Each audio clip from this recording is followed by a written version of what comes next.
sea 0. Si no aparece es 1. Entonces me dice sume 1 desde 3 hasta 5. Ah, pues ya sabemos, ese es el número de términos. Entonces esto me queda 2. ¿Y cuántos términos son? 5 menos 3 más 1. 5 menos 3 más 1. ¿Y eso cuánto me queda?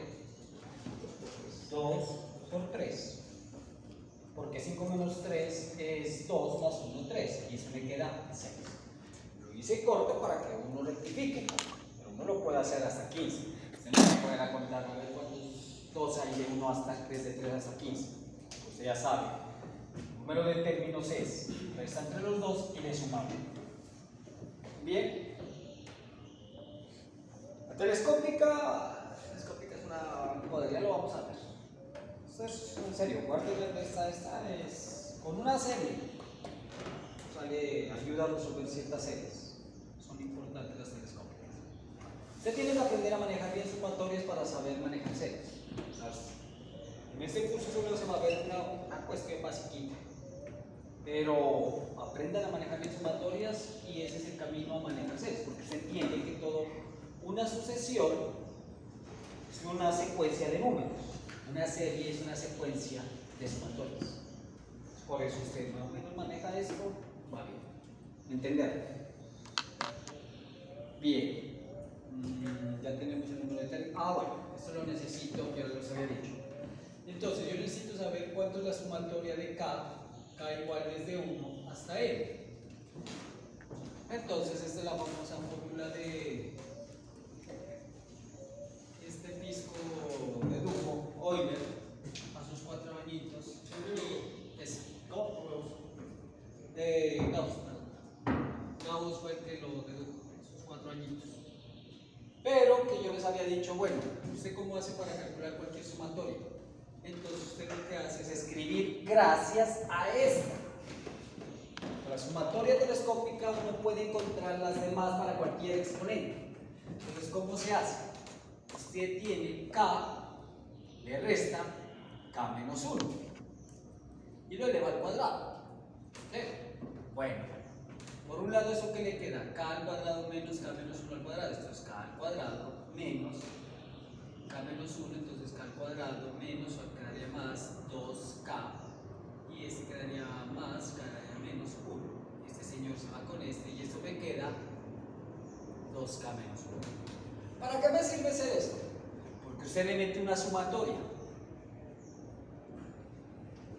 Usted le hace sumatoria K, ¿desde dónde? Desde 1 hasta N. Se lo aplica acá. Y como esto es igual a esto, es lo mismo que aplicar acá. Y aquí vienen las propiedades en todo su esplendor.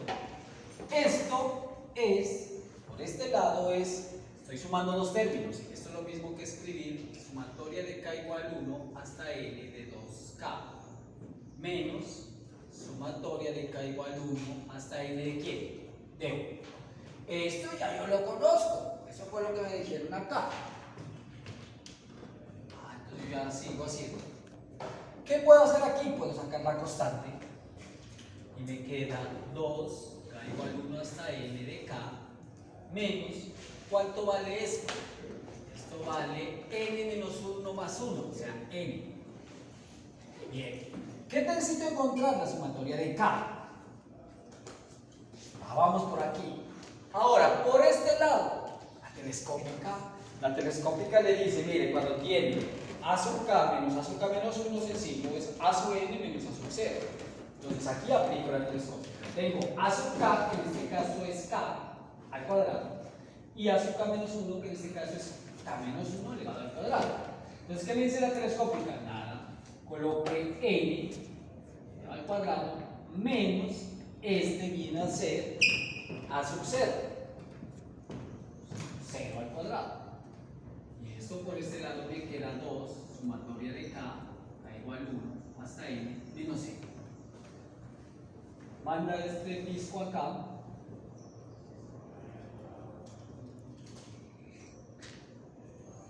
Y divide todo entre 2.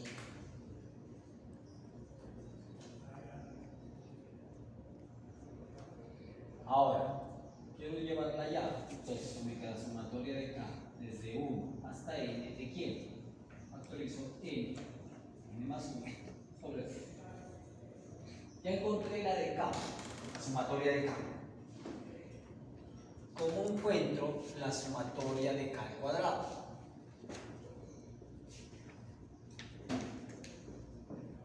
Ya tengo que la sumatoria de K. ¿Esto qué me está diciendo? La suma de los primeros números naturales, de 1 hasta n. ¿Cuánto es? N por n más 1 sobre 2.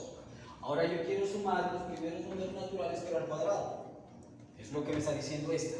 Y lo quiero sumar los primeros n números naturales a la 3, a la 4, a la 5, a la 6, a la 10, a cualquier potencia entera positiva.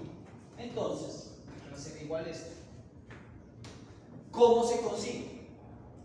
Se consigue de la misma forma como consigo. De la misma forma, no igual. De manera similar. Entonces, ¿cómo conseguí acá? Para sacar aquí K al cuadrado, entonces, mire que yo necesito una suma telescópica. Por esa razón es que necesito escribir esa diferencia. No es que, es por esto. No. Porque cuando aplica la suma telescópica, le queda esta forma perfecta. Entonces, aquí, ¿cómo debo hacer? Entonces, volvamos. Tengo que tener x menos 1. Claro, nuestro objetivo es calcular K al cuadrado. Entonces hago la diferencia K a la 3 menos K. Si para calcular el K hice K al cuadrado menos K menos 1 al cuadrado, pues para calcular K a la 2 vaya a ser K a la 3 menos K menos 1 a la 3. Y por lo tanto hace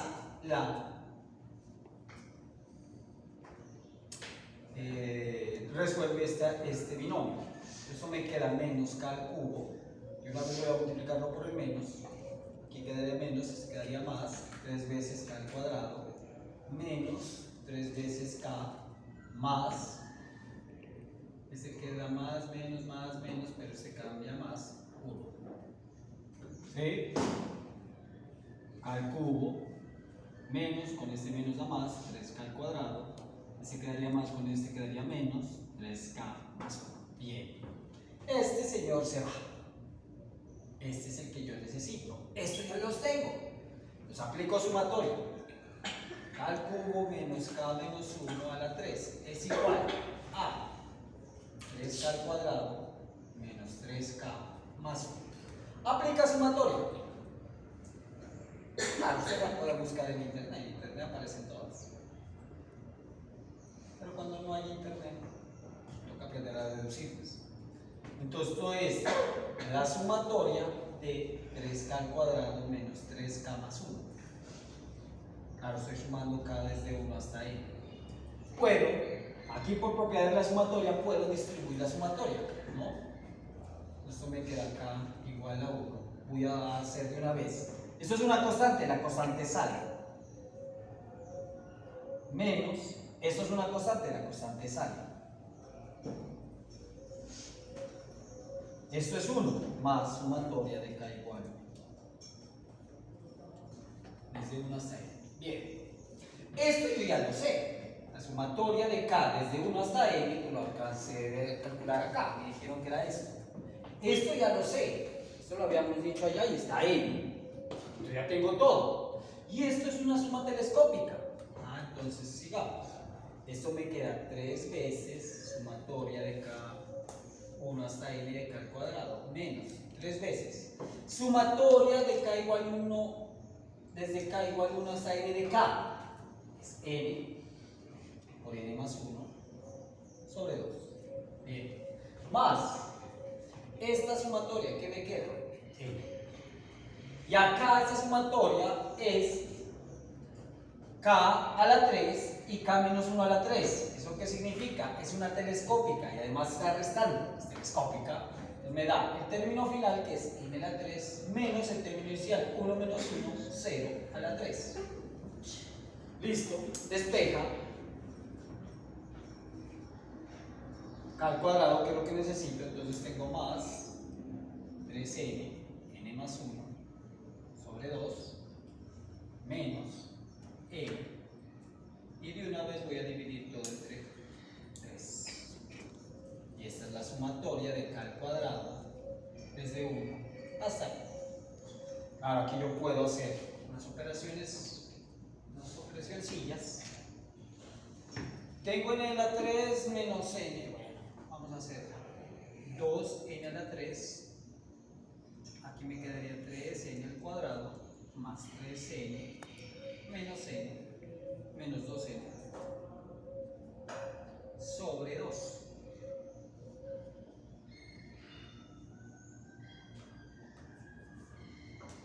Y esto le queda, aquí es 12, no 2 a la n, sino 12. Usted puede ver que este señor se va con este y puede factorizar un n. Entonces este se va con este y me queda n, que 3n menos 2n, n. Y acá tengo 2n al cubo más 3n al cuadrado y aquí tengo n, entonces puedo factorizar. Entonces la sumatoria de k al cuadrado de k igual 1 hasta n es 3 por 2, 6. Aparece 6, factorizo el n y me queda 2n al cuadrado más 3n más 1. Ahora, que usted lo puede factorizar, sí, usted puede jugar con eso, pero yo tengo una forma. Bien. Y así se puede calcular para cualquier n. La tarea va a tener que ver con eso. Profe, yo tengo una pregunta. Venga. ¿De dónde sale el k a la 2 menos k menos 1 a la 2? ¿En dónde? En el segundo derivo. ¿A qué? Arriba. Aquí. Arriba. Aquí. Sí. Yo quiero calcular la sumatoria de k. Entonces voy a utilizar alguna diferencia, algo que me permita. Entonces, yo juego con esto, k al cuadrado menos k menos 1 al cuadrado. Lo resuelvo. Entonces queda k al cuadrado, resuelves esto. Eso te queda k al cuadrado menos 2k más 1. ¿Sí? Esto. Sí. Ahora aplicas esto y este con este se cancela y aquí te queda 2k menos 1. ¿Y por qué darles en particular? ¿Por qué? ¿Por qué darles en particular? Pues la de... ¿Por qué hago ese caso? Por la telescópica. ¿Tú qué tienes que hacer? O sea, ¿por qué razón? Sí, yo lo puedo restar y uno no sabe por qué. La razón es porque yo necesito aplicar sumatoria telescópica. ¿Y cuál es la razón de utilizar la sumatoria telescópica? Que mira que aquí solo me relaciona el término final menos el término inicial. ¿Y por qué al cuadrado? Porque yo necesito colocar k. Si tú no colocas, o sea, tú empiezas así. ¿Qué pasa si yo hago esto? Hagamos, ¿qué te queda? K menos K más 1. Este con este se va y te queda 1. Si aplicas sumatoria, pues no te va a dar lo que necesitas. Tú quieres la sumatoria de K. Porque si aplico sumatoria aquí de K, aplico sumatoria aquí de K, pues aquí me queda, obviamente, me queda la telescópica. Y si haces la telescópica aquí, ¿qué te queda? N menos 1 menos 1, 0. Y acá, sumatoria de 1. Y efectivamente demostramos que la sumatoria de 1, desde 1 hasta n, da n. El último término de la casa. Eso es lo que ya habíamos hecho acá. Ahora, mi objetivo es calcular sumatoria de k. Entonces, este proceso pues no me sirvió. Entonces, ¿qué pasa si yo elevo al cuadrado? Si tú elevas al cuadrado, ves que te da sumatoria. O sea, cuando apliques la sumatoria te va a dar el k. Que eso es lo que yo aplico acá. Aplicamos sumatoria y aplica sumatoria de 2k menos sumatoria de 1. Sumatoria de 2k, puedes sacar el 2 y este es el objetivo de calcular. Es el que voy a calcular, la sumatoria de k. Y acá tengo esta sumatoria que ya sé que es n. Esto es una suma, es una propiedad telescópica. Es esto. Entonces con eso aplico, entonces ¿qué me dice? Este es a sub k y este es a sub k menos 1. Entonces a sub k te queda n al cuadrado, porque eso te dice a su n, es n al cuadrado, menos 1 menos 1 elevado al cuadrado. Y de aquí pues despeja sumatoria de k. ¿Sí? Y eso solamente es mientras empieza el contador, empieza en 1. Sí. Uno modifica el contador y esto le cambia. Esto le cambia total. Porque si uno modifica el contador desde 3, ya no le va a dar eso. Que le debes quitar 3 términos. Así se hace con cualquiera. Entonces, acá, ¿cómo se hace la de k al cuadrado? Para calcular la sumatoria de k al cuadrado, pues utilizo k a la 3 menos k menos 1 a la 3. ¿Por qué razón? Porque cuando resuelves, obtienes aquí, mira, tras 3k al cuadrado menos 3k más 1. Si aplicas la sumatoria, esta es la que vas a buscar, esta no la conoces. Perdón, esta es la que vas a buscar, esta ya la conoces porque la calculamos acá. Y tienes la sumatoria de 1 que también ya la conoces. Y acá aplicas sumatoria telescópica. Entonces es una manera fácil. Ahora hay muchas maneras de calcular esto ahí. O sea, yo les pido que reduzcan esta. Hay una manera que ustedes demuestran por inducción. Pero ahí ustedes no sé si ya vieron inducción. No me voy a meter con eso. Uno demuestra por inducción. Uno generaliza las cosas.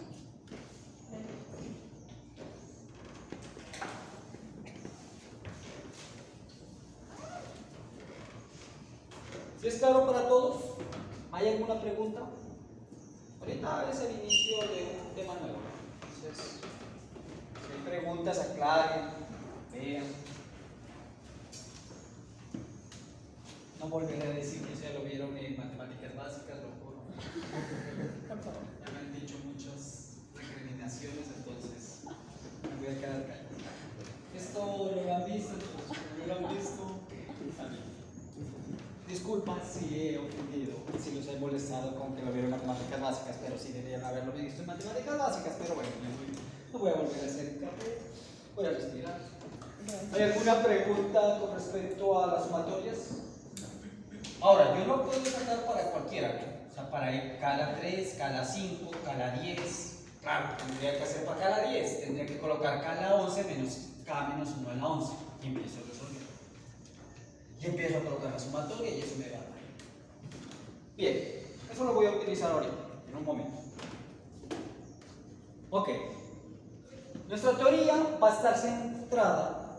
¿Algo más de sumatoria que tengo que mostrar?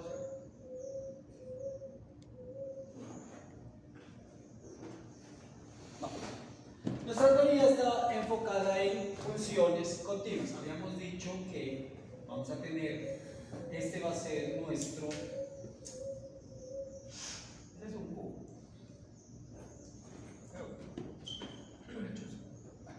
Ahí está. Es un cubo.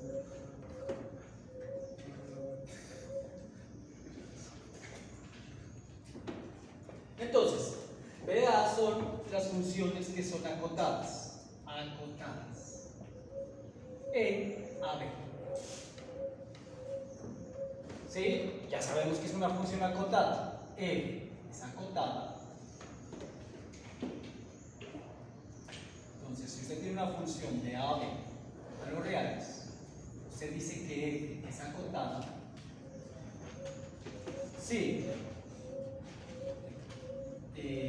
Existe K mayor que 0, tal que las imágenes están entre ellas. O también puede decir existe M y M grande, M chiquita y M grande, tal que la función, las imágenes están entre M chiquita y M grande. Aquí pertenecen a los reales, aquí no necesito que sea mayor que 0, aquí sí. Entonces cualquiera de las dos definiciones son válidas y equivalentes. O usted encuentra un K, que las imágenes estén entre menos K y K, o un M chiquito y un M grande, que las imágenes, estoy diciendo que las imágenes estén entre estos dos valores. Bien, a eso se le llama función acotadas. La teoría de Riemann funciona con funciones acotadas. Que después se extrapole a infinitos es otra cosa. Pero la teoría de Riemann funciona con funciones acotadas. Ejemplo de una función acotada. C. Pero yo lo necesito en un intervalo. Mire que solo voy a utilizar un intervalo. Entonces yo puedo colocar f de x igual 0, está muy bien. Pero ¿cuál es el dominio del 0? Todo lo real. Aquí me dicen, no, busque un intervalo cerrado. Entonces no puedo colocar entre menos pi y pi. O entre 0 y 2 pi, como quiera. Usted necesita eso. Bien, pregunto. F de x igual x al cuadrado. X entre menos 2 y 2. ¿Esto es acotado? Miren, ahí es donde uno empieza a entender si uno entiende qué es acotado o no. Cuando usted habla de acotamiento de la función, tiene que ver el intervalo sobre el que trabaja. Claro, si yo dibujo x al cuadrado es eso, esa función es acotada. Pero me dicen en dónde, entre menos 2 y 2. Cuando vale 2, digamos esto vale 4, aquí digamos que están 4, y aquí están 4. Cuando me hacen esto, señor, borré esto. Ahora pregunto, ¿esa función es acotada? Sí. ¿Y yo qué podría decir con todas las funciones? K al cuadrado, ¿qué tiene de x al cuadrado, qué tiene de especial? Es una función ¿qué? Par. ¿Qué más? Inyectivo. No, no es inyectiva. ¿Qué otra cuestión de lo que hemos visto en ese curso? Derivable. Y la derivabilidad, ¿qué me empieza a decir? Continuidad. Esta función es continua. Entonces, si yo pongo cualquier función continua, así como estuvo en uno de los trabajos del taller, si yo coloco menos 1 y 1, cualquier función continua es acotada. ¿Sí o no? En un intervalo. Sí. Entonces uno empieza a ver, las funciones continuas están ahí, claro. Las funciones continuas están contenidas en las acotadas, en un intervalo, digamos, en un intervalo. Cuando se cambia el intervalo, claro, esa función no es continua en todo el dominio. Pero si usted está en un intervalo, todas las funciones continuas son acotadas en un intervalo. O sea, tengo que cualquier función es continua, que cualquier función acotada es cualquier función continua es acotada. Bien. Derivables. Vamos a mirar si cualquier función derivable también es acotada. Pero derivabilidad implica continuidad. Y si es continua, entonces cualquier función derivable también es acotada en un intervalo. Entonces estamos viendo que hay un conjunto de funciones que me sirven. No necesariamente tienen que ser acotadas, ¿no? Las funciones continuas, perdón, para ser acotadas. Ejemplo. Cojamos este ejemplo. H de x igual a 1, si x está entre menos 2 y 1, menos 1 si x está entre 1 y 2. No necesariamente el intervalo debe ser simétrico.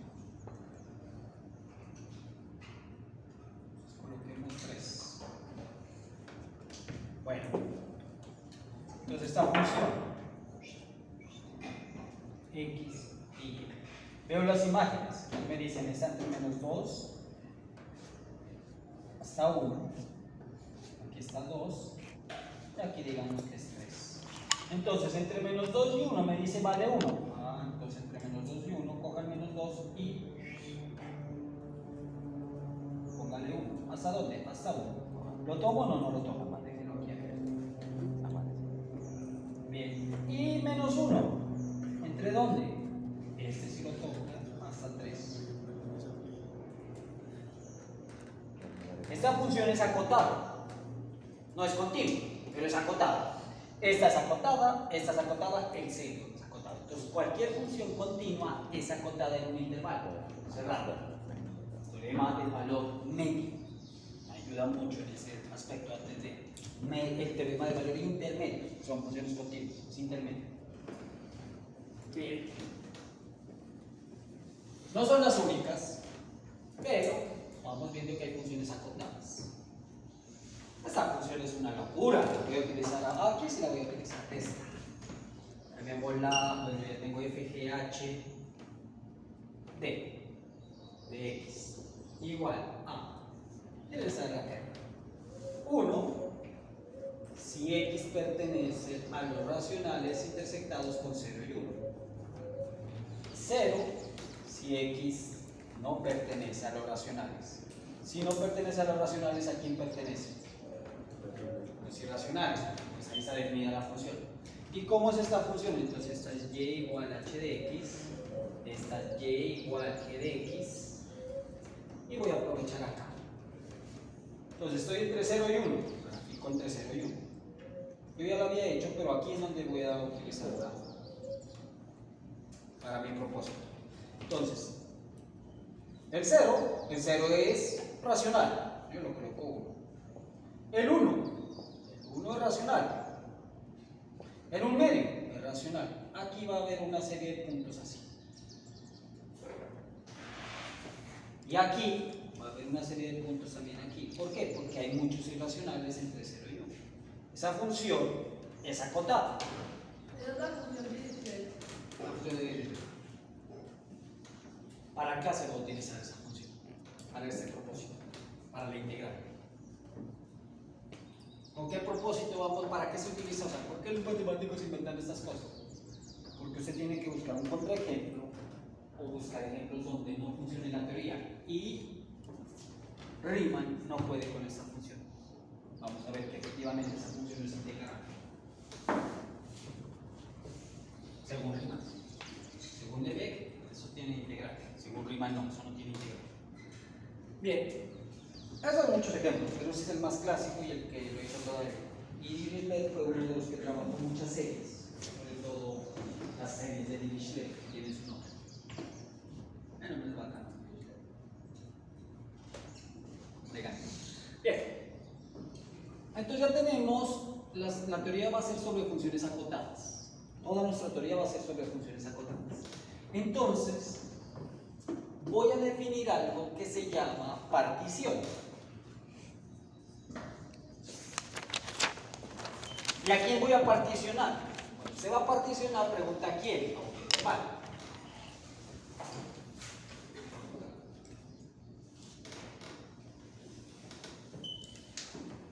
¿Ustedes han visto los espejos de los carros que cuando le pega una piedra eso se fisura? Eso es una partición. Entonces, si uno ve con esa idea, ¿qué es una partición? Coger un conjunto o coger un espacio, volverlo subconjuntos. ¿Qué pasa? La intersección entre ellos es vacía, pero la unión de todos me forma el conjunto grande. Eso es una partición a manera general. Usted tiene un conjunto, lo golpea y esto se fisura. ¿Listo? Entonces, esto es una partición de este conjunto. ¿Por qué? La intersección entre este conjunto, llamémoslo A1, A2, A3, A4, A5, A6. La unión forma todo el conjunto grande, llamémoslo E.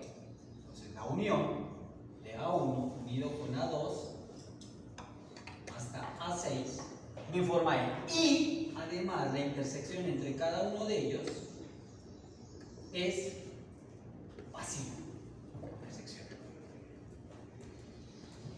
A eso se le llama partición. Entonces usted va a ver muchas veces el término partición. En muchos conceptos de la matemática se refiere más o menos a esta idea. Pero yo no tengo un conjunto, yo tengo ¿qué? Un intervalo. Vamos a colocar un intervalo cerrado para hacer específicamente. Usted tiene A y B. Entonces, lo que usted busca es una idea similar.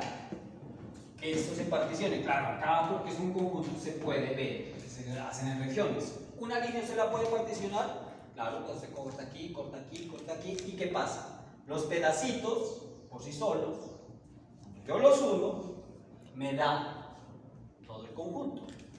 Y cada pedazo uno asume de que sea, por lo menos, que compartan el punto en común. Aunque eso sería una intersección no nula, pero se le va a permitir acá a los intervalos. Bien, voy a exagerar un poquito porque necesito sacar de aquí muchas cosas. Entonces, este es mi intervalo AB. Entonces, una partición, vamos a colocar, sea el intervalo AB, cerrado. Entonces, una partición de AB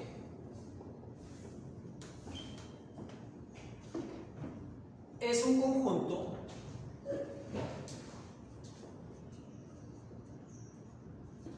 algunos autores colocan pi por partición. ¿Sí? Yo voy a colocar P de partición. La P y la pi es lo mismo. No. Entonces, P es igual al conjunto de puntos. Debe haber unos puntos. Sí, es no. Debe haber unos puntos. X y K. Obviamente esos puntos deben estar entre A y B.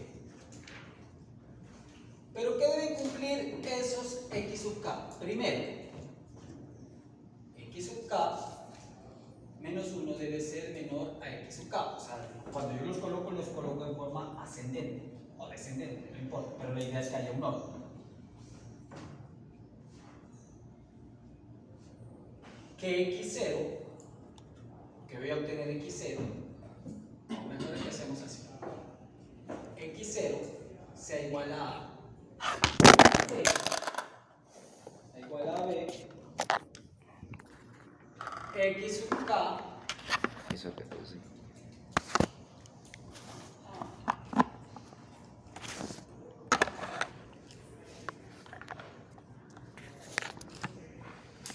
para k igual 1 hasta n. Eso es una partición. Entonces, una partición en un intervalo son puntos dentro del intervalo que cumplen que hay una relación de orden, esto es porque el uno va a ser menor que el otro, menor que el otro, y que el primer elemento x de 0 va a ser A y x de n va a ser B. Entonces, usted parte aquí, este es x de 0. Aquí va a ser x1, aquí va a ser x2. No necesariamente, ahorita solo veo conjunto de puntos, entonces yo puedo colocar acá x de 3, aquí x de 4, por acá xj, por acá va a estar xn menos 1 y este va a ser xn. ¿Sí? Entonces, claro, lo que hago la partición es coger puntos, de manera que yo los ordeno. Y hay una manera de escribir esto que está aquí, escriben de una manera más compacta.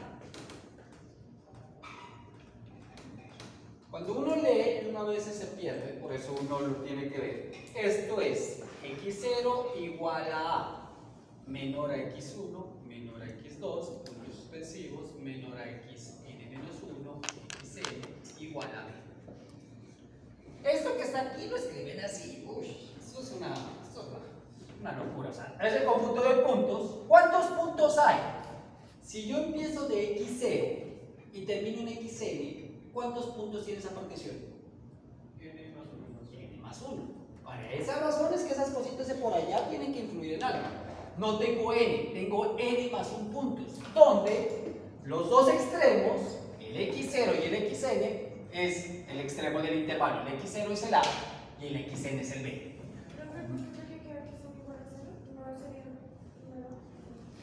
¿Dónde, perdón? Porque es xn igual a 0. X. En el punto B del intervalo.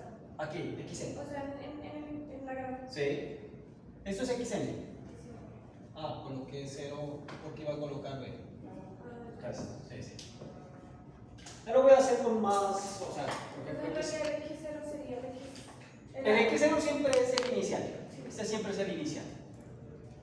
Y xn es el punto final. Entonces el n es el que tú tomes. ¿Cuántas particiones? Entonces necesito 7 puntos. Entonces x0 va a ser el punto del intervalo que quieras y x7 va a ser el último del intervalo que estés trabajando. ¿Okay? Y si son 7, entonces en medio de ellos le va a aparecer 5 más. ¿Okay? Entonces vamos a dar. Esto es, ahorita voy a dar ya un ejemplo específico.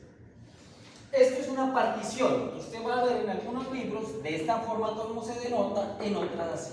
Entonces, cuando usted lee una partición de un intervalo, es un conjunto de puntos, de tal forma que el primer punto sea el extremo izquierdo, el último punto sea el extremo derecho, y ellos obviamente van a ser en forma ordenada porque están cogiendo puntos del intervalo. ¿Sí? A eso se le llama partición. Ahora, hay que tener en cuenta, cada partición, o bueno, esta partición, forma intervalos más pequeños, ¿sí o no? Forma este. Entonces permítame colocar aquí xj menos 1, xj. Miren que forma este intervalo aquí, en particular, ¿sí? Y yo formo intervalos más pequeños, que cuando yo los uno, me va a dar todo el intervalo a b, y cuando yo los intersecto, van a estar, posiblemente se van a intersectar, solo cuando se intersecta va a dar el punto, ¿sí? Pero uno puede colocar de tal manera que sea abierto, bueno, eso no, pues no repercute nada en la teoría, Podemos coger abierto, pero podemos coger ambos cerrados. Bien, ¿qué es lo que es esto? Entonces, vamos a llamar, ya todos saben que es norma, ¿no? Cuando usted vea norma, la norma de un vector, pero también se le llama la norma como magnitud. En este caso se le llama norma o magnitud de la partición. Se va a denotar como, cuidado bien, dos líneas por eso. A eso se le llama norma, pero de la partición. Ojo, aquí no hay un vector, acá hay una partición que es un conjunto. Yo tengo que definir qué es una norma. Claro, si es una norma es porque cumple algunos estándares que es de norma. Entonces, ¿qué va a hacer esto? Antes de eso, antes de dar la norma de la partición. Antes de dar la norma de la partición, porque necesito definir antes una cosa. Y es, ¿cuánto es la longitud de este intervalo? Entonces, si usted tiene xj y xj menos 1 que pertenecen a la partición, obviamente, si usted coge xj menos xj menos 1, eso va a ser la longitud de este intervalito, ¿sí? Eso tiene un nombre más fácil de escribirlo, el delta. El delta es un incremento y usted puede escribirlo de esta forma, delta xj. Cuando usted coloca delta xj está diciendo xj menos delta xj menos 1. Yo ya lo voy a utilizar en la derivada, delta f de x sub k. Esto es que f de x sub k menos f de x sub k menos 1. ¿Sí? Este delta significa incremento, es una diferencia. Y esto es lo que se utiliza. Si usted coloca aquí x sub j es x sub j menos x sub j menos 1. Bien, entonces, si yo tengo dos puntos de la partición, yo puedo calcular esto. ¿Esto qué es? La longitud de ese intervalo pequeño.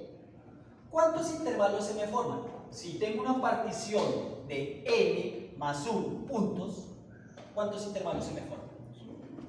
Eso sí se me forman n. Son n intervalos.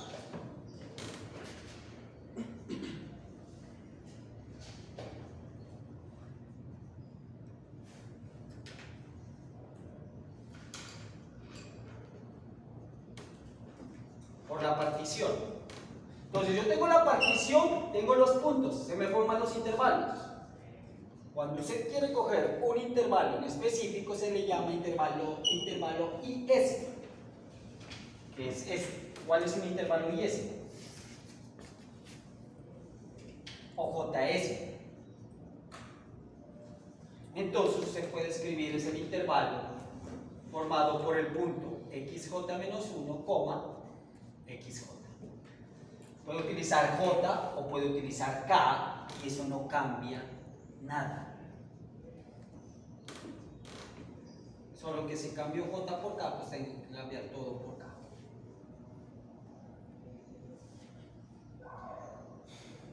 Y aquí no es js, sino ks. Entonces miren que yo tengo este intervalo. Entonces, este intervalo, ¿qué longitud tiene? ¿Cuánto mide ese intervalo? Pues usted cuando mide coge xj menos xj menos 1. Ya va a ver por qué utilizo la k. O sea, por qué razones. Para mantenerlo todo en términos de k. Entonces tiene longitud delta x sub k. ¿Sí? Es un intervalo que es eso. Bien, ahora sí. Vamos con qué es la norma de la partición.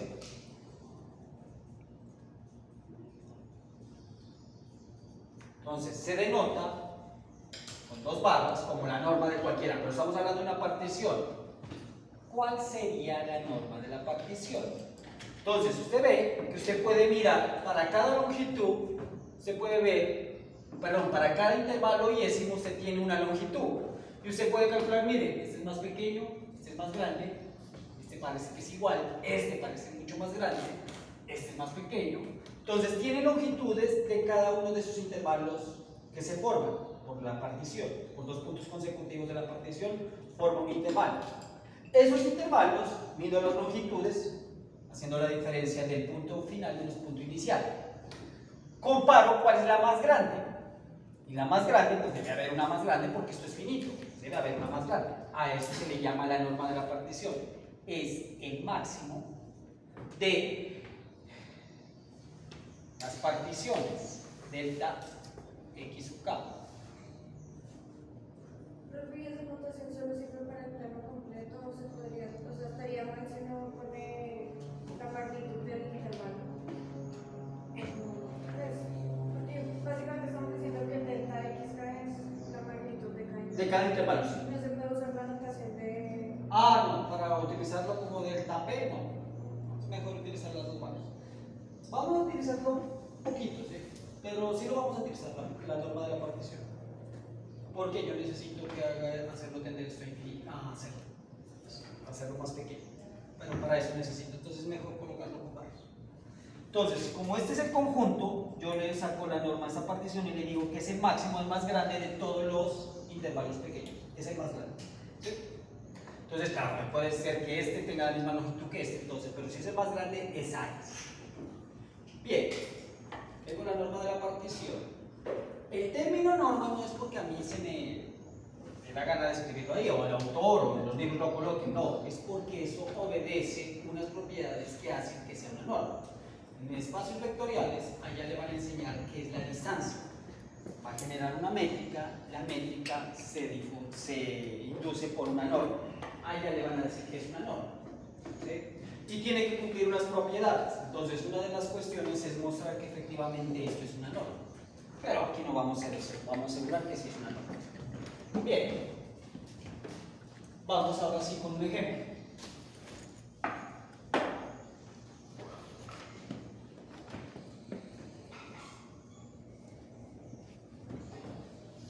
Cojamos el intervalo, ejemplo, sea el intervalo menos 2,3. Bien, entonces calculemos dos particiones. Ay, me falta otra cosita aquí para anotar. ¿Cuántas particiones yo le puedo coger a un intervalo? ¿Solo hay una? ¿Hay dos? ¿O hay infinitas? Hay infinitas porque yo puedo coger estos puntos.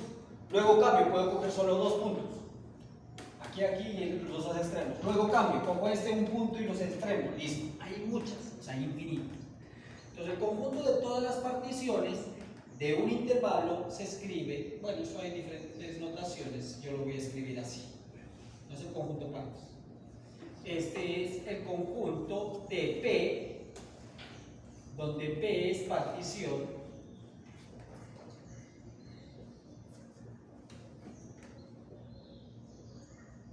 del intervalo AB. Es el conjunto de todas las particiones.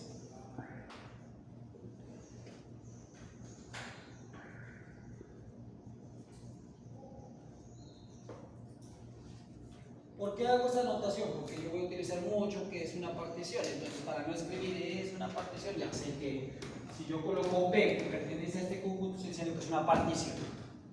Entonces, ¿Pero dijo que cada partición tenía, que cada intervalo tenía infinitas particiones o que...? tú tienes un intervalo cualquiera y tú puedes coger este y este. Esa es una partición. Yo puedo coger este y este y aquí este. Esa es otra partición. Pero, o sea, tenía pues, si no, pues no le dan ya las particiones como el ejemplo que puso usted del vidrio. Yo no puedo decir se rompió en más. Ah, sí, claro, pero es una sola partición. Ahora, claro, a diferencia del vidrio, tú no lo puedes otra vez recuperar para volverlo a partir a casa. Entonces, que acá sí se puede hacer eso. Entonces, tú puedes coger, o sea, tú coges una partición y a cada partición le puedes hacer un análisis. Lo que pasa es que yo necesito coger todas las particiones porque de ellas va a haber alguna que me va a servir para el propósito que vamos a ver. Entonces, tú puedes coger esta y es otra partición. Únicamente, o sea, coger puntos de aquí hace que sea una partición. ¿Sabes que cada uno de esos es un intervalo dentro de la partición completa? Esta es una partición. Todo debe ser... No, esta es una partición. Esta es otra partición. Estas es otra partición, son distintas. No necesariamente deben ser iguales.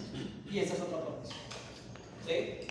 Cada uno es una partición distinta, porque tienen puntos distintos. Los únicos que van a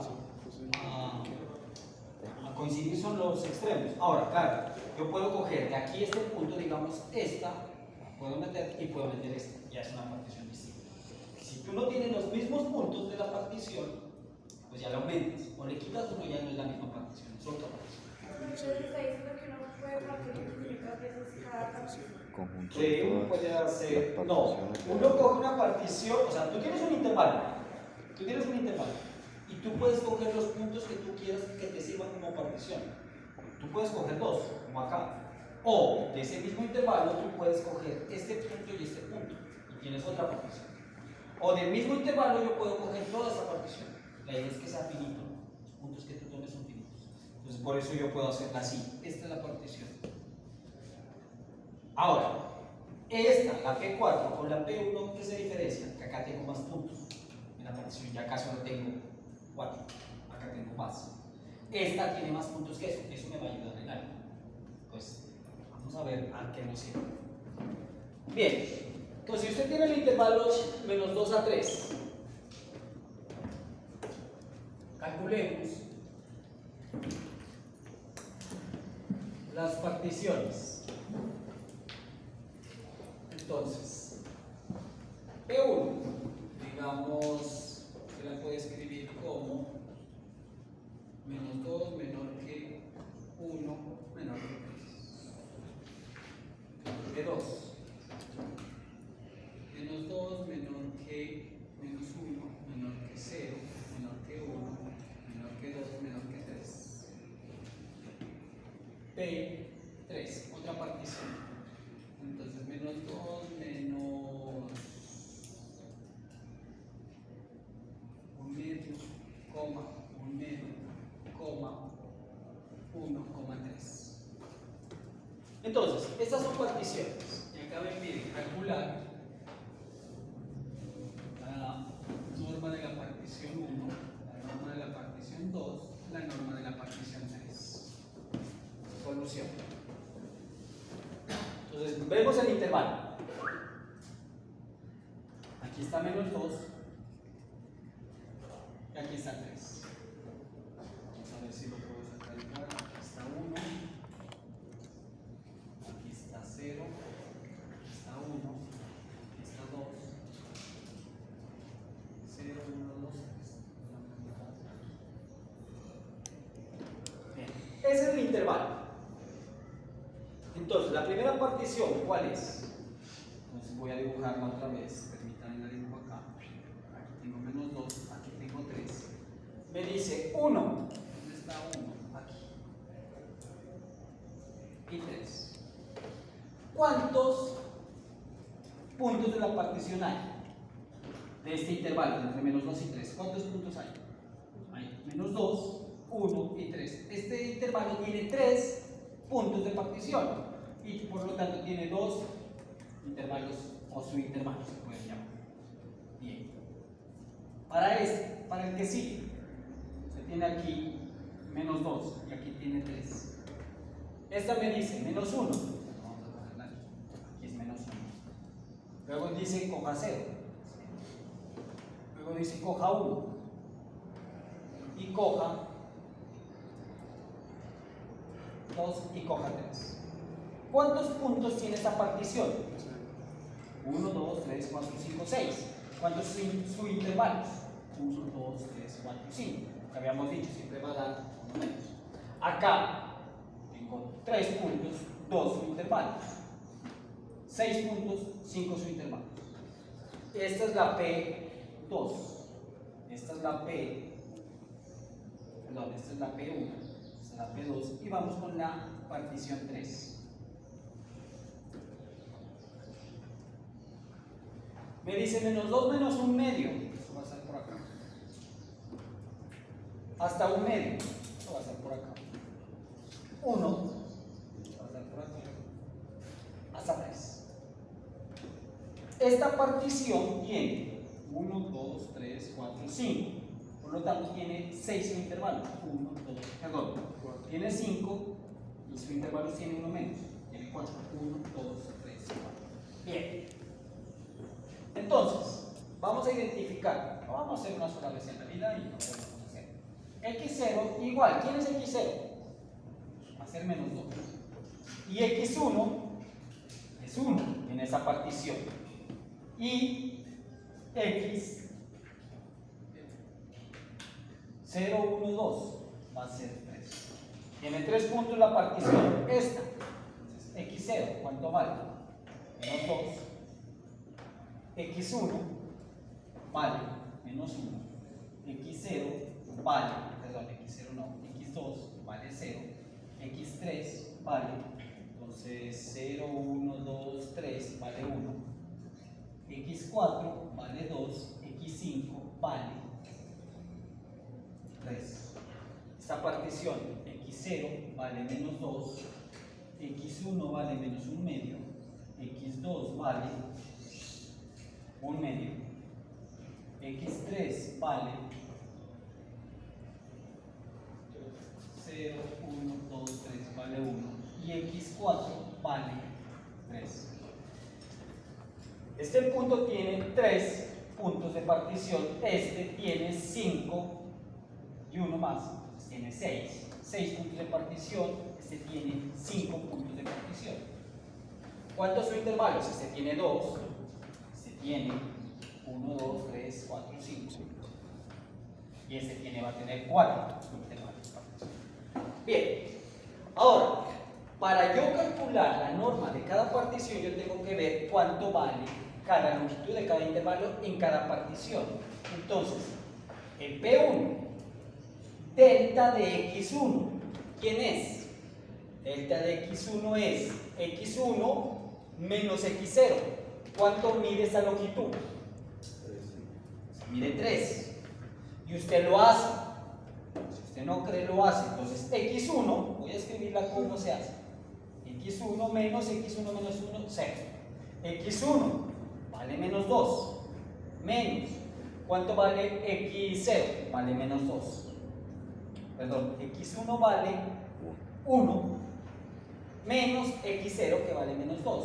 Luego eso queda 1 más 2, 3. Efectivamente, eso tiene longitud de 3. Bien. Delta X2 es X2 menos X1. Es decir, ¿cuánto mide esta longitud? 3 menos 1, 2. Tengo solo 2 subintervalos. ¿Cuál es el más grande? ¿3 o 2? 3. Por lo tanto, la norma de la partición 1 es ¿cuánto? 3, porque es el más grande. En la partición 2 hay 6 puntos. Entonces van a haber 5 subintervalos. Entonces calculo cada uno. Delta X1, ¿cuánto vale? Es este y este. Entonces X1 menos X0. Eso me queda. ¿Cuánto me queda de esta longitud? 1. Delta X2 es entre este. ¿Cuánto vale esa longitud? 1. Esta, delta X3, vale 1. Delta X4 vale 1. Y delta X5 vale 1. ¿Sí? Todos valen 1. Por lo tanto, la norma de esa partición, ¿cuál es la más grande? Pues todos valen 1. El más grande va a ser 1. O sea, es como ver como todos los videos cuántos y la magnitud va a ser el del pedazo más grande. El del pedazo más grande. Esa es la magnitud de la partición. ¿Sí? En P3 cojo delta X1. Entonces P3 tiene 5 puntos. Generan 4 subintervalos. Entonces delta X1, ¿cuánto mide? Vamos a hacer X1 menos X0. X1 es menos 1 medio. Menos X0 vale menos 2.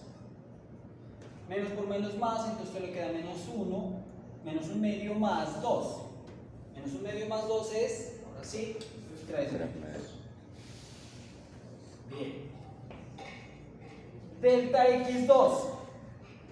Delta X2 es medir esta longitud. ¿Cuánto mide esta longitud? 1 medio menos 1 medio. Eso vale 1. delta x3, que está acá, 1 menos 1 medio, y delta x4, 3 menos 1. Conclusión, ¿cuál es la más grande? Entonces, 3 medios, 1, 1 medio, 2. Por lo tanto, la norma de la partición 3 es 2. ¿Sí estamos de acuerdo? ¿Para todos? Yo tengo una pregunta, ¿por qué la norma se define así? Como el máximo. ¿Por qué se define como? Como el máximo, pues, sí, intervalo. ¿Por qué se coge el máximo? Eso no puede definir normas de diferente forma. Una forma es mirar las longitudes, entonces, mirando las longitudes cojo el máximo. Ahora, la pregunta es ¿por qué se define eso? Porque tiene un propósito. ¿Que se puede definir de otra forma? Sí, pero la idea de definir en matemáticas algo es porque tiene un adjetivo. ¿Sí? Entonces acá lo definimos en máximo. Pero cuando en álgebra lineal le debo explicar qué es una norma. Y una norma es, realmente una norma es una función que coge el espacio vectorial, los elementos del espacio vectorial y la asociación escalar y que debe cumplir ciertas cosas. Bueno, voy a colocar acá esta estructura, ustedes lo van a ver. La norma, usted tiene un espacio vectorial y usted tiene el campo que esté trabajando, reales o complejos, o cualquier otro campo. Entonces, ¿qué es la norma? La norma es una función que usted coge un elemento acá, el espacio vectorial, y le asocia algo. ¿Qué debe cumplir qué? Lo primero, usted tiene alfa, u, esto es lo mismo, perdón, alfa, u es lo mismo que alfa, en valor absoluto, por 1, para alfa que está en el campo. Esa es la primera condición. La segunda, que la norma de u al cuadrado, bueno, la norma de u con la suma, más que con la suma, no, la primera. La norma de u, cualquier vector debe ser mayor o igual que 0. Claro, si es mayor o igual que 0 ya no es cualquier campo, aquí debe ser los reales. Tengo un campo ordenado. Y la otra es que u más b es menor o igual que la norma de u, menor o igual que la norma de u. ¿Qué tal? Desigualdad triangular que le va a enseñar a usted, se le va a aparecer, si algo se vio en valor absoluto, sucede porque el valor absoluto es una norma. Entonces, esto es una norma. Usted demuestra que efectivamente, así como se definió, yo uso, claro, se viene a decir cuál es el espacio vectorial acá. Estamos hablando de las distancias en un intervalo. ¿Sí? Pero así es como se define. Ahora, ¿por qué razón se utiliza el máximo? Es porque es la manera más intuitiva que te permite. Yo quiero saber cuál va a ser la norma de este intervalo. O sea, ¿por qué no coger toda la longitud? Claro, si así yo diría la longitud de todo el intervalo. Pero eso no te sirve, porque tú necesitas particionar, tú necesitas meter puntitos.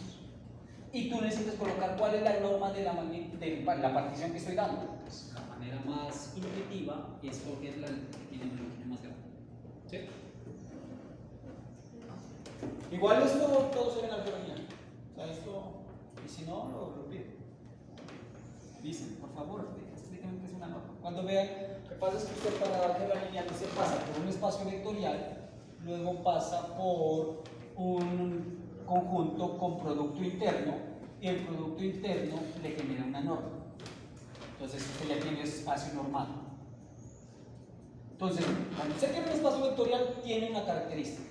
Le mete una operación que es el producto interno y eso genera otro conjunto, un conjunto con producto interno.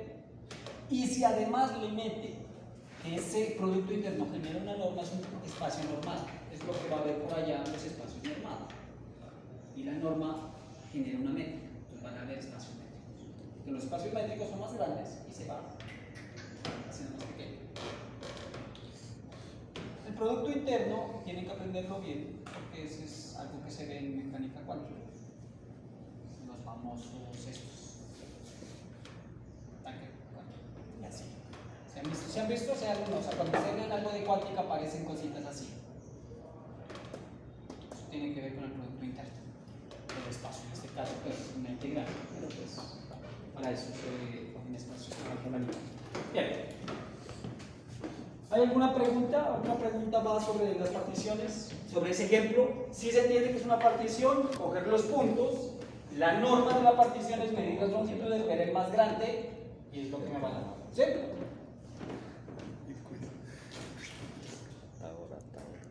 Voy a borrar acá. ¿Hay alguna pregunta?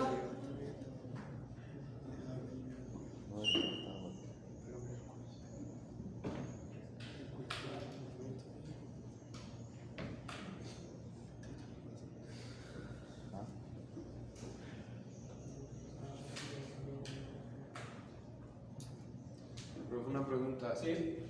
La suma del diferencial de todas las partes de un intervalo tiene que ser igual a... La longitud del intervalo. Ah, ok. O sea que todo eso tiene que sumar 5.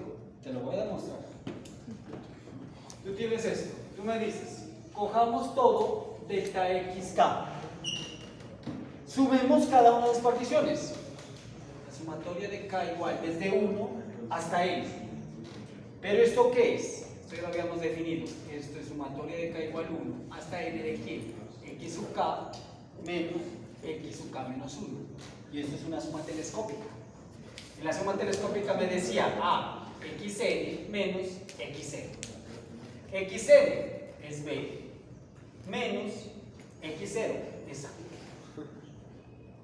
¿Eh? Entonces, claro, eso significa que si tú sumas todo te debe dar. Pues en cada uno de ellos te debe dar 5. ¿Sí? ¿No puede ser pues, una forma para comprobar que uno de esos ejercicios esté bien? Sí, eso puede ser una forma. Usted mira acá, 2 más 3, es 3, sí, 2 más 3, 5, listo. Acá, 1 más 1 más 1 más 1 más 1, 5. Mira. Y dijimos 3 medios más 1 son 3 medios más 1, 5 medios más 1 medio, 3 y 2. Así. Y efectivamente la teoría no falla. O sea, Pero no sé, no hay forma de decir la cantidad de particiones a partir de la magnitud, ¿cierto? Porque igual. a partir de la magnitud ¿de cuál magnitud? De la magnitud de... Ah, no, si te dan la magnitud, si te dan la norma de la partición, no puedes saber cuál es el número de puntos. Eso sí no lo puedes saber, te tiene que decir algo. Ahora, lo importante de esto es la notación. Por eso es tan importante, creo que fue, ¿quién fue el que lo dijo? Fue uno de los duros. En matemáticas lo más importante, si usted logra escribir una buena notación, se entienden muy bien las demás cosas. Y la notación es importante, y mire que todo sale en base a eso. Por eso es importante manejar estos simbolitos, porque ella misma le está soltando toda la información. Por esa razón, creo que fue Gauss, que dijo que es importante tener una buena, para resolver algún problema, es importante tener una buena notación, una buena terminología. Por eso en matemáticas se busca tanto buscar unas notaciones, porque eso le permite estructurar y leer más adelante diferentes cosas. Bien, ya tenemos entonces, gracias por el aporte, ese era efectivamente la longitud de esto. Mire que la suma telescópica es una herramienta poderosa, mire que esto es solo aplicación de suma telescópica. Pero mire la suma telescópica, es así, ¿no? Usted coloca aquí un más, no es suma telescópica. ¿Ok? Ya tenemos la suma de las longitudes de los intervalos, me da esto.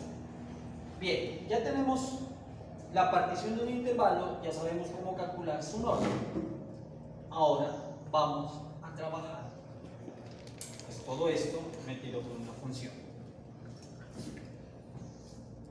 Entonces, bueno, antes de eso, ¿qué se llama un refinamiento de una partición? Refinamiento.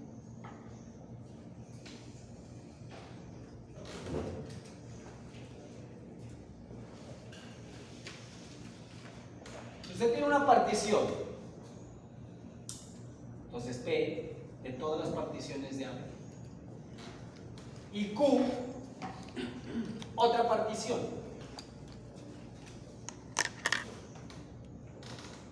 Si Q es su conjunto de P,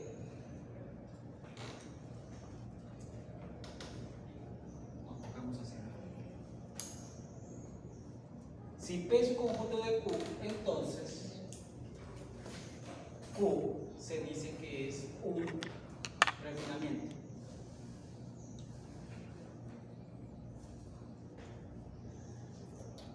Es decir, miren que P tengo unos puntos. Si yo le aumento esa partición más puntos, obviamente van a estar contenidos acá. Entonces, este conjunto tiene más puntos que este. A esto se le llama un refinamiento. Es decir, lo vamos refinando. Entonces, ejemplo. En el ejemplo anterior, tenemos algún refinamiento. Usted tiene que mirar los puntos. X, bueno, los extremos van a aparecer. Miren que aquí se aparece 1 y 1. Entonces, se encuentra que P1 y P2.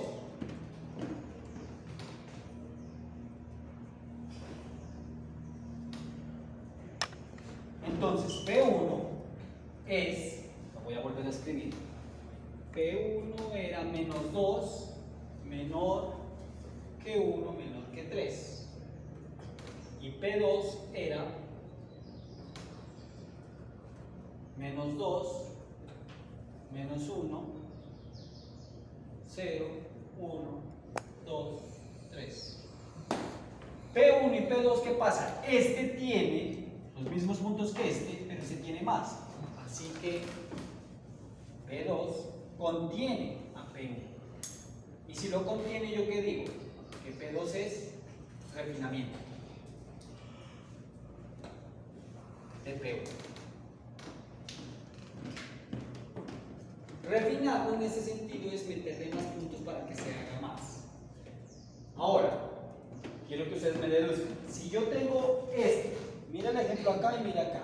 Si usted tiene un refinamiento de una partición, ¿qué pasa con la norma de la partición? ¿Aumenta o disminuye? Disminuye, porque usted le aumenta un punto, posiblemente vale. Entonces, una observación. Y mírelo acá. En P1, la norma de la partición es 3. En P2, la norma de la partición es 1. Este tiene más puntos, pero disminuyó la norma. Entonces, si yo tengo que P1 y P2 son particiones de AB y P1 es un conjunto de P2, entonces la norma de la partición P2 es menor o igual que la norma de la partición. Y lo vemos acá. Miren, acá tengo 1 y aquí tengo 3. Esta tiene más puntos que esta. Ahora, hay unas que no se comparan. Por ejemplo, se tiene P1 y tiene P3. P1 y P3, claro, esa tiene más puntos, pero no se compara P1 con P3. ¿Por qué? 1 aparece, pero menos un medio no aparece acá, entonces no puede ser su conjunto de ellas. Entonces esa es otra partición. P3 y P2 se pueden comparar. No, porque esta es una partición que contiene a 1, que ya lo contiene, pero esta tiene a 0, esta no. Y esta tiene un medio, que esta no la tiene. Entonces no se puede comparar. Cuando se comparan las particiones porque es su conjunto de la otra, no significa que tenga más cantidad. Claro, cuando tengo su conjunto, sé que esta tiene más cantidad de elementos, pero porque esta contiene a esta. Pero puedo tener un conjunto donde tenga más cantidad de elementos sin compararse con la otra. Porque P1 y P3 no se pueden comparar. P1 y P3 aquí no se pueden comparar. ¿Por qué? ¿Por qué? Porque tiene este.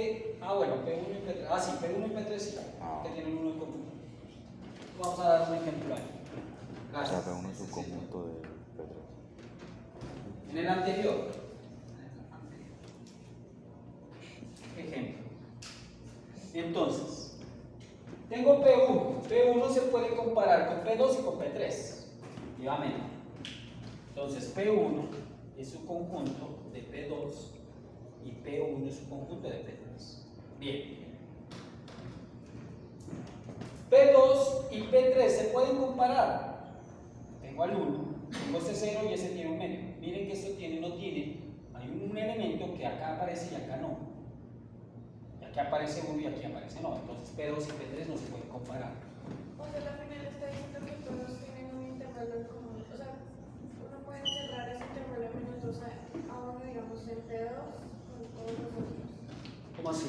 ¿De menos 2? Pues me refiero, que no se pueden comparar si Solo se compara si tiene el mismo número de elementos. Claro, si tiene aquí el 1 y aquí aparece el 1, sí.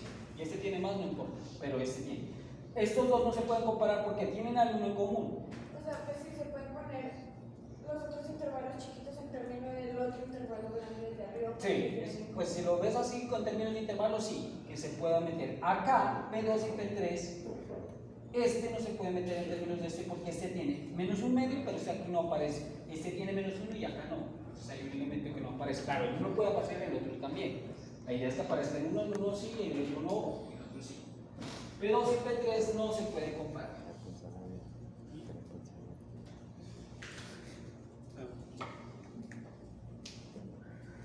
Bien. Porque P2 y P3 no, dijimos que P2 y P3 no se pueden comparar. ¿Por qué? Este tiene un elemento, menos 1, este no lo tiene. Bueno, pero ¿qué pasa? Este tiene menos un medio y este no tiene a menos un medio. Pero pues tienen a 1. Pero solo tiene un elemento. Tienen que tener. ¿Qué significa que sea su conjunto? Míralo como su conjunto. ¿Qué significa? Que los elementos de uno deben estar en el otro. Entonces, claro, menos 2 y menos 2 están. 3 y 3 están. Bien. ¿Qué pasa con menos 1? Menos 1 está en P2. Acá no aparece. Bueno. Pero aquí, menos un medio aparece aquí y aquí no aparece. Entonces no tiene elementos en común. O sea, uno no está Entonces, contenido. el 1 no puede estar contenido en el otro, ni el otro en el otro. Cambio acá, ¿por qué se está contenido? Porque el 1 sí contiene el Pero 1. entonces no es según la forma en que se lo planteé ahorita, porque sí se podría decir que ambos tienen el intervalo de menos 2 a 1 y 1 a 3. Yo no lo Solo que planteé. cada Tú uno lo de los planteas. intervalos. O sea, yo te entendí de una manera. O sea, Tú me lo dijiste que es por intervalos. O sea, de que yo puedo ver el intervalo, o sea, digamos que yo sumo en P3 los primeros 3 intervalos, que me forman el intervalo de menos 2 a 1. Sí. Y ahí sí ya tendría en común, si hago lo mismo con P2, tendría No lo menos busques 2. por intervalos, búscalo por puntos. O sea, la partición te forma los intervalos, pero lo que importa de la partición son los Como había puntos. dicho. Yo lo había entendido de otra manera. Si tú ves que de los intervalos, de ellos cogen los puntos que son los extremos de la partición, sí. Pues bueno, había entendido eso. Ya veo que no me quería decir. Pero y entonces porque vimos que P1 está dentro de P2 y P2 es el que tiene los más chiquitos. P1 está metido en P2. ¿Cuáles son los elementos de P1? Ah, bueno, sí, ya. Mira, los elementos de P1 son menos 2, 1 y 3. ¿Cuáles son los de 2? Menos 2, menos 1, 0. Menos 2 está, 1 está, 3 está. Que este tenga más porque lo copio. Es que me confunde porque yo lo pensaría es que como los de P2 son más chiquitos, que esos están dentro del intervalo grande de P1. Los de P2 más chiquito no, tienen más partición. Ah, tú lo estás viendo es por la longitud de la partición. Pues como... Sí, es algo contraintuitivo. La verdad es algo contraintuitivo y sobre todo eso, más contraintuitivo. Uno supondría que aumenta más, pero no. En resumen, se tiene una partición, buscan los puntos que se ven uno en el otro y esos son los que me van a permitir ver si se pueden comparar o no, viendo cómo su conjunto.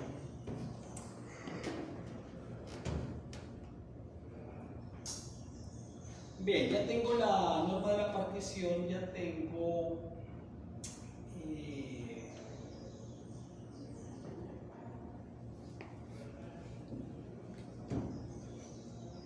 bueno, ahora sí vamos a meternos ya con la función. Hasta ahorita solo he trabajado la partición, no he trabajado la función como tal.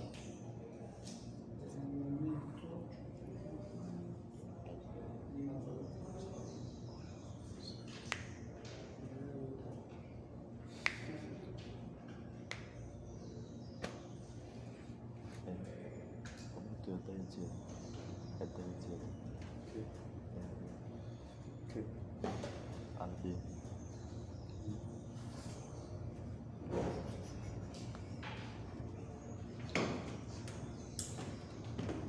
Bien, voy a borrar acá.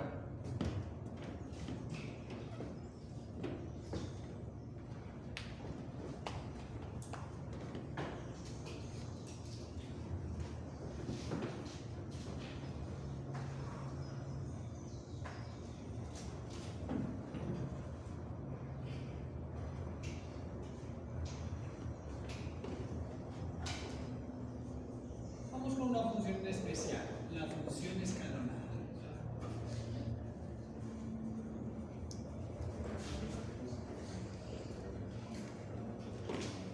se llama función escalonada o función constante a trozos. Cuando ya se tenga algo de medida se le llama función simple. Bien, pero aquí nos vamos a quedar con función escalonada. ¿Qué es una función escalonada? Una función escalonada es aquella que se tiene medida de una función, en este caso pues vamos a mirar solo en un intervalo. Y la imagen de esa función son constantes, es decir, sea una función de A y B a los reales. Entonces, la imagen de la función son números reales. Bueno, B sub K, podríamos decir. O sea, que B sub K son reales. Y K, pues está entre 1 y, podemos decir 1 y N. Bien. Entonces, ejemplo de una función escalonada.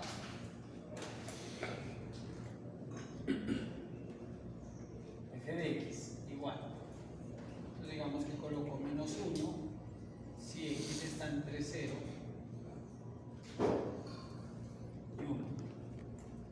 0 si está entre 1 y 2. Y 1, bueno, 3. Si está entre 2 y 3. Bien, esa es una función escalonada. ¿Cuál es la imagen de esa función? Menos 1, 0, 3. Menos 1, 0 y 3. ¿Cumple la condición? Sí, mire que eso debe ser finito. La imagen son puntos. Es una función escalonada. ¿Cómo se dibuja? Usted va a dibujar una función escalonada. Tiene x, tiene y. ¿De dónde a dónde está definida esa función? ¿Cuál es el dominio de esa función? 0 a 3. Pues les digo, usted lo mira acá, 0 a 3. 0 tomando, 3 también. Entonces, voy a dibujar 0. Bien. De 0 a 1 me dice, incluyendo al 0, pero sin tomar al 1 vale menos 1. Entonces, yo acá, hago esta horizontal y aquí, bueno. Entre 1 y 2 vale cuánto? 0. 0 aquí, hasta aquí. Entre 2 y 3 vale 3. Aquí vale 1, vale 2, vale 3. Entonces, ¿lo toma? Sí. ¿Lo toma? También.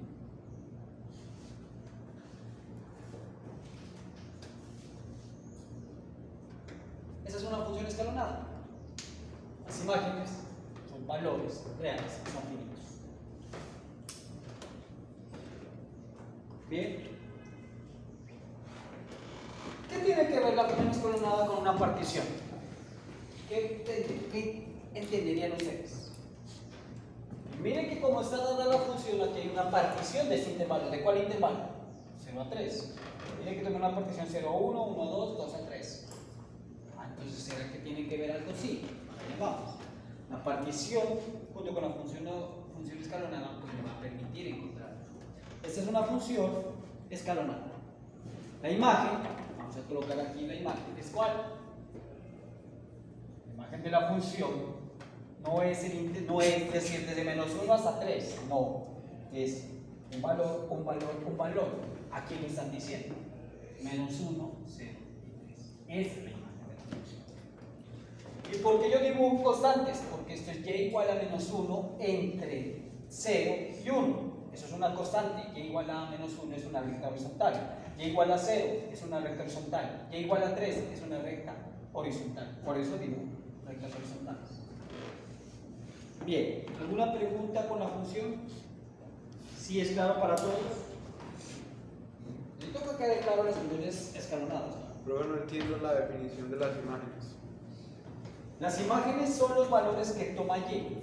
Sí. Si tienes esta gráfica, ¿cuál es la imagen? Bueno, yo le llamo imagen, también se llama rango, pero yo le llamo imagen. Entonces, tú proyectas sobre el eje Y, mira que solo aparece el 3, mira que solo aparece el 0, y mira que solo aparece el menos 1. Sí, pero ¿cómo así que K mayores iguales a 1 y...? Esto, pues para este caso, este va a ser B0, B1, B2, B3. En este caso hay 3.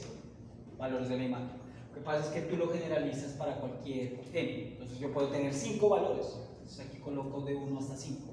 B1, B2, B3. Y cada uno de ellos va a ser el número real que está en la imagen. ¿Sí? ¿Era esa? Ah, ya. Así que me preguntabas cómo era la imagen. Bien.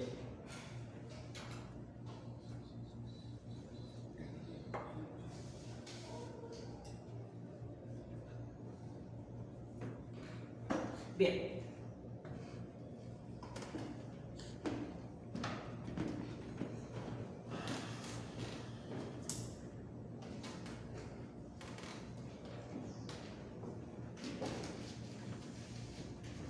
Ahora sí.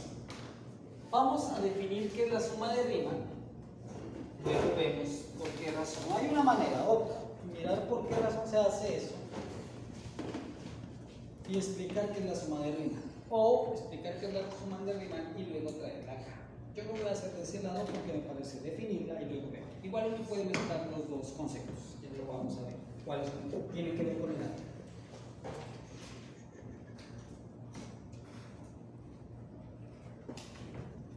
Bien.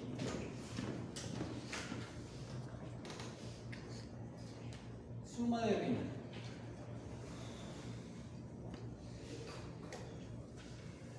Entonces, usted tiene una función entre A y B, A y F pertenecen a las B entre A y B. Es decir, cuando yo estoy colocando esto, F es acotado, estoy diciendo. Entonces escribe acá, pueden borrar esto y decir F es acotado. También es válido. Bien, usted tiene una función acotada. Van a entender la importancia de por qué debe ser acotada. Usted tiene la función, ya sabemos que existe un m o existe un k, m más grande o m más pequeño. Lo voy a utilizar con m en esta vez. Ese es el m pequeño, digamos que este sea el m grande. Y lo que me está diciendo que la función hace esto. Pero claro, estamos entre a y b. Solo vamos a trabajar entre a, digamos que este sea a, y b. Digamos que este sea a. Esa es mi función acotada entre a y b. Al ser acotada va a haber un valor más grande. ¿Sí? Por lo menos va a superar, no va a superar el m. Y al ser acotada también va a haber un valor más pequeño. Porque las imágenes están entre ese valor más grande y ese valor más pequeño. Ahora vuelvo y les digo, yo lo puedo redefinir colocando un m más cercano, digamos aquí. Y a este más cercano acá. Claro. Pero lo importante es que yo puedo encontrar cualquier m grande y m chiquita en el cual están las imágenes. Entonces, por ser la función acotada, yo encuentro dos valores, un valor grande y un valor pequeño. Ahora, la función puede tomar un valor grande y puede tomar un valor pequeño. Entonces, como f es acotada, llamemos m, e máximo. Máximo supremo. Bueno, en sí es el supremo, pero puede ser, por ser acotada, permítame dejar el supremo, claro si es. De las imágenes tal que x pertenece a m.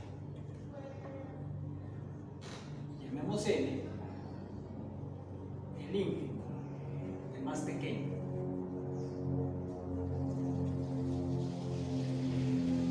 Cuando una función es continua, se contiene el máximo y el mínimo. Cuando una función no es continua, por ser acotada, el supremo existe. Por ser acotado así, el supremo existe. Por ser acotada se convierte, ya hace parte del valor 7. Eso se convierte, la función es acotada, es el máximo y el ínfimo. Pero no vamos a dejarla así con la notación usual. El supremo, que es el valor más grande de todas las imágenes, y el ínfimo, este es el supremo, y este es el ínfimo. El supremo es el valor más grande de todas las imágenes que puede ocurrir. Por eso es tan importante conocer cuál es la imagen. Esta es un gráfico. La imagen, usted la ve, y la imagen la analiza en el eje Y. Entonces, el valor más grande, este va a ser el máximo, y el valor más pequeño va a ser el ínfimo, el supremo o ínfimo. Bien, entonces tiene dos valores. Y eso significa que la función obviamente va a estar entre Sn y Sn. Bien, ¿a qué le vamos a llamar suma de Riemann? La suma de Riemann se denota con S de suma, F de la función, P de la partición. Entonces para ello necesito colocar antes P, sea P una partición del intervalo.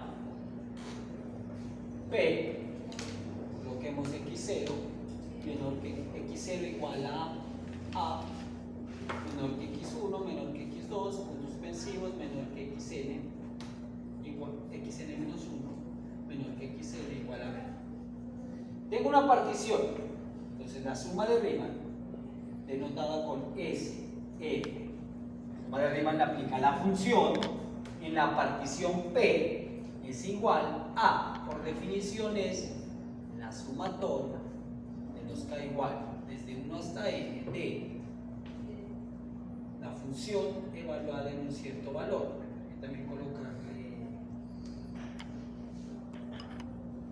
otra letra, zeta de k por delta x de k. Entonces, ¿qué es la suma de Riemann? Usted tiene una partición y dentro de esa partición usted puede coger un valor.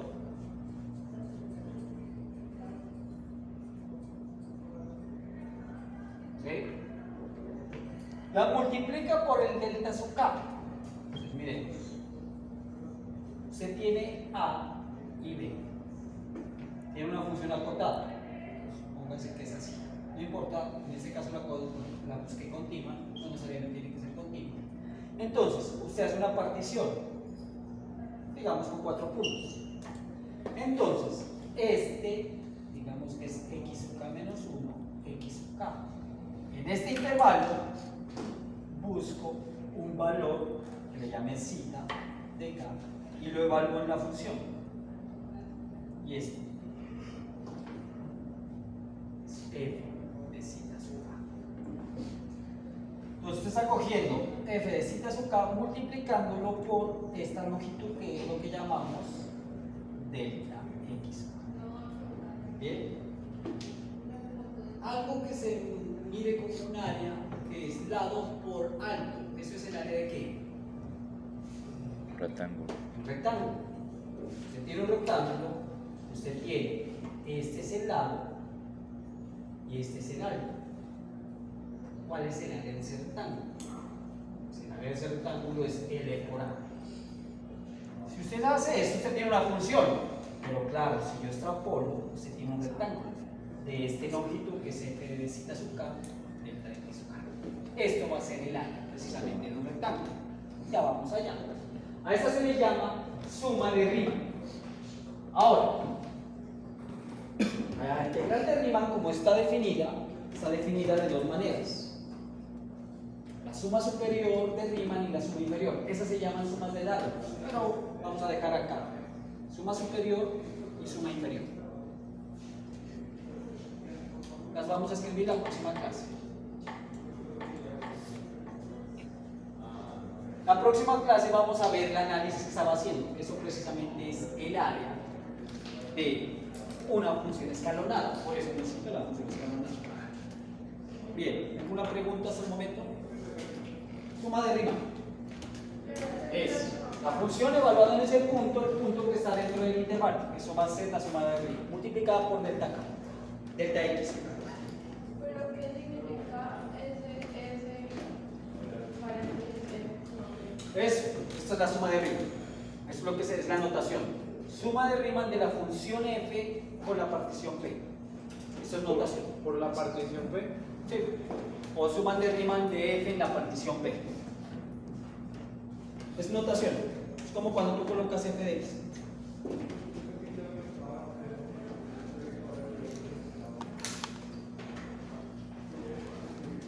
La próxima clase volveré a hablar, partiré de ahí, hablaré de las sumas superiores y la suma inferior. Y ya voy a encontrar la relación que existe entre entre la suma de Riemann y el alfa.